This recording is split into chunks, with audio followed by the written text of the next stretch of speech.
বাংলাদেশের বর্তমান সরকার তারা সকল পক্ষকে এনগেজ করে আসলে আমাদের আহতদের যে পুনর্বাসন সেটা হচ্ছে সবথেকে গুরুত্বপূর্ণ। আমাদের নিহত পরিবারগুলোর পুনর্বাসন এগুলো খুবই গুরুত্বপূর্ণ। অনেক পরিবার হয়তো মুখ ফুটে বলতে পারেন না, অনেক পরিবার কিন্তু মধ্যবিত্ত পরিবার ছিল এবং ভালোই তার জীবনটা যাচ্ছিল, কিন্তু যখন আর্নিং পার্সনটা হয়তো বাবা যখন মারা গেছে এই অভ্যুত্থানে,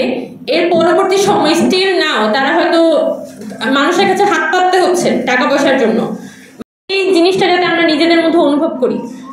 আমিও যেমন কম করিনি, আমিও তেমন বেশি করিনি, আমরা সবাই আসলে আমাদের জায়গা থেকে যতটুকু ছিল ততটুকু কন্ট্রিবিউট করেছি আন্দোলনে। হয়তো জাস্ট একটা বুলেটের ব্যবধানে আমার হাতটা যায়নি, আমি হয়তো লাশ হয়ে পড়েছিলাম না, আমার পাশের ভাই হচ্ছে এখানে তার হাত চলে গেছে বা পা চলে গেছে, সে সারা জীবনের জন্য পঙ্গু হয়ে গেছে বা তার চোখ চলে গেছে। তো এইগুলো আসলে সবাই আমাদের অনুভব করতে হবে যে আমরা আসলে কি করেছি এবং আমাদের দেশটা আসলে কি, এটা কি বানাতে হবে আমাদেরকে। তো এই যে আমরা যে আসলে একটা অভ্যুত্থান করেছি, আজকে প্রায় 5.5 মাসের মতো শেষ চলে গেছে এবং আমাদের আসলে সকলে মিলে দেশটাকে পুনর্নির্মাণের পথে হাঁটতে হবে এবং আমরা এক্সপেক্ট করব যে এই যে আমাদের যে আহতের লিস্টিং, গতকালকে একটা সরকারের পক্ষ থেকে গ্যাজেট তৈরি করা হয়েছে, যদিও এখানে আরো অনেক লিস্টিংয়ের দরকার আছে। সরকারকে নানানভাবে কিন্তু বলা হয়েছে যে আপনারা বাকি যে লিস্টের কাজগুলো করা বাকি আছে সেগুলো আপনারা দ্রুত শেষ করেন এবং আমরা এক্সপেক্ট করব যে সরকারও তাদের যে দায়িত্বটা তাদের উপর অর্পণ হয়েছে সেটা আরো সিনসিয়ারলি দেখে এই কাজটা শেষ করবেন। আর একটা বিশেষ কথা যে আহতদের পুনর্বাসন,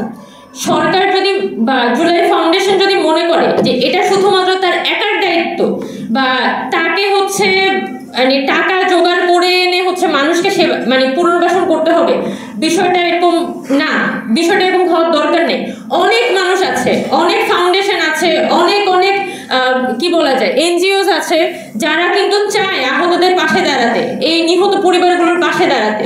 কিন্তু এক ধরনের একটা গ্যাপ সবার সাথে কিন্তু সরকারের হয়ে আছে যে শুধুমাত্র জুলাই ফাউন্ডেশনই কাজটা করবে এবং শুধুমাত্র একটা অর্গানাইজেশনই কাজটা করবে। কিন্তু এই আগস্ট মাসে যখন আমরা দেখেছি, যখন আসলে আগস্ট মাসে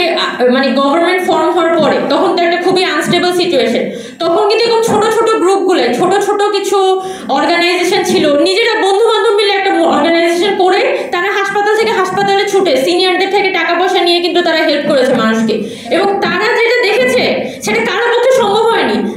এবং আমি অনেক মানুষকে চিনি যে 18 জুলাই থেকে রাস্তায় লাশ পড়ে আছে, লাশ টেনে নিয়ে তারা হাসপাতালে নিয়ে গেছে, এবং অনেক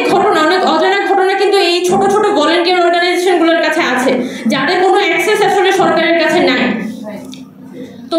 সরকারের যেটা দরকার এবং জুলাই ফাউন্ডেশনের কাছে বিনীত অনুরোধ যে নিজের কাছে সব দায়িত্ব নেওয়ার দরকার নেই, আপনার অমুক জায়গায় যেতে হবে, টাকা আনতে হবে, এই প্যারাটা না নিয়ে সবাইকে এনগেজ করে ফেলুন।